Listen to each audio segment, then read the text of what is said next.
Wakenya wenzangu, siku ya leo ina umuhimu mkubwa sana. Na vile wenzangu wametangulia kusema, wakati ni sasa. Mabadiliko ni sasa. Wakareketwa wengine wanasema kama sio sasa, ni sasa hivi.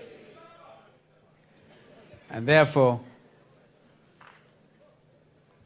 I'm sure Kenyans will have noticed that the successor to the Millennium Development Goals, MDGs, famously so called, is now the SDGs, Sustainable Development Goals. And goal number 1 is eradication of poverty.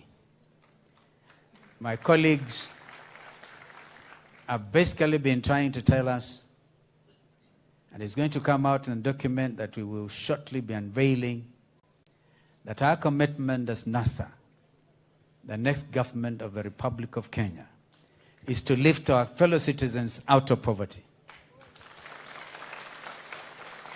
And as we do so, we recognize the important role of our business community. Government cannot and has never been good in doing business, except our competitors who are now in the flour milling business.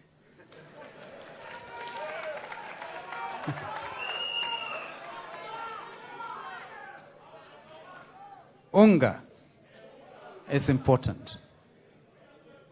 Unga should be properly milled with the full support of the government, not by the government itself. So these days we see government stores, because if you see anything stamped GOK, it is normally never for sale. This is effectively undermining the role of government in the name of subsidies. It is an attempt to catch up with a crisis, a tragedy. Because when you deny people food, then you condemn them to poverty even more. We will work with the business community in this country. NASA will always support business-friendly initiatives.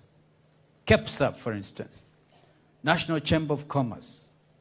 Whenever President Raila Odinga will leave and visit other countries,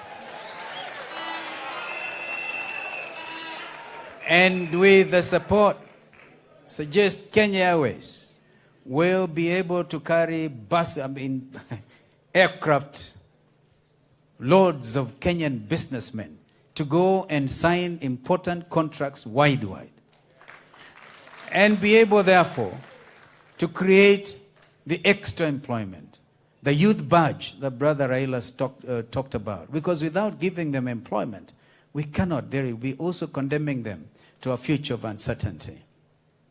And therefore, government, the NASA government, will do all that it takes to reach out to Kenyans in the diaspora, because they're important.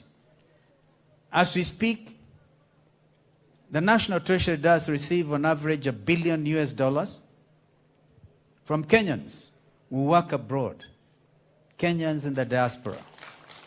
We will follow the example of the Filipinos and the Indians. Kenyans working in Gulf countries and other places do so without proper regulation. We will ensure legislation that will result in agreements with the host governments, those governments that are hosting Kenyans, so that we do not hear of Kenyans being molested out there. And they will be able, therefore, to raise this figure of 1 billion in terms of remittances from Kenyans abroad within the next few years to at least 10 billion. The Filipinos are doing $40 billion. And so as we do this as government, business-friendly, we will call upon the business community to reciprocate this in good measure. Regional integration is pivotal to us. The East African community. And some of us in the past have worked hard after the collapse of the East African community in 1977, which which actually was used as an example by countries of Europe to come up with the European Union. And therefore, this integration, Kenya, Uganda, Tanzania, Rwanda, Burundi, and additionally, South Sudan. We even look forward to a time when Somalia, peaceful Somalia, will be able to join East African Community. We intend to move very fast as NASA to restore the integrity of this nation internationally. Kenya's image has been dented in the past.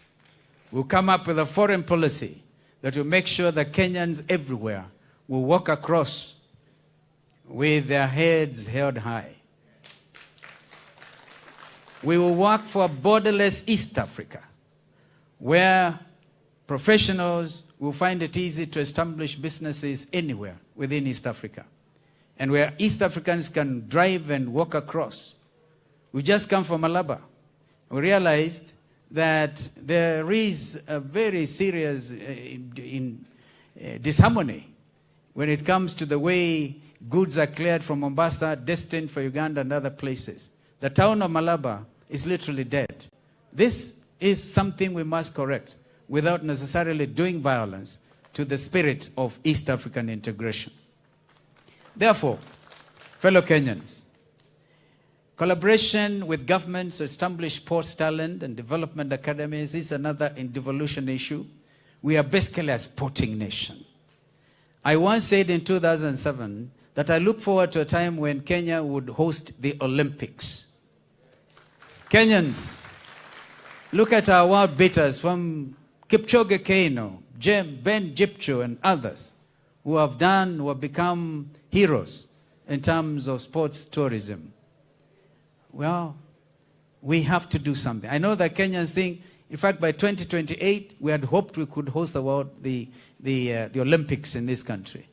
But I think our friends in government have not only failed to recognize the important matter of Vision 2030, within which this could have happened, but they have actually decided to be rather parochial about issues. Tourism is dead under the watch of our competitors. We intend to lift seriously tourism in this country. And we know this is linked to the important matter of terrorism and the fight against terrorism. You do not fight terrorism by enhancing the same. And Brother Wetangula has just talked about how to do this. We have to be sensitive to our environment. Therefore, sporting tourism, as I've just mentioned, is important. But we're looking at encouraging Kenyans to visit every part of this beautiful country. I once went and actually opened a tourism trail from the Bird Islands in Lake Victoria to the Elephant Caves in Mount Elgon, and saw the Sitatunga just off Trans Nzoia. Beautiful country. We'll encourage Kenyans to support their own country by really taking seriously domestic tourism.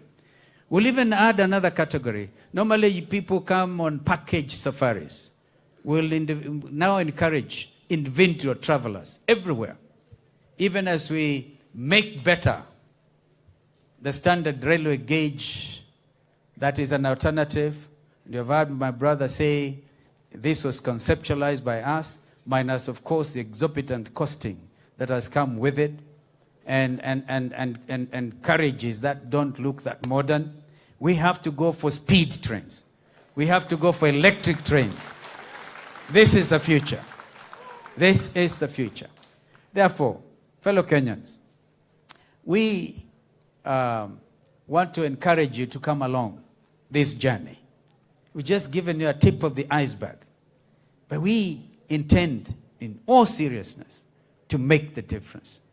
This country has suffered for far too long under bad governance. The time is now. And I thank you.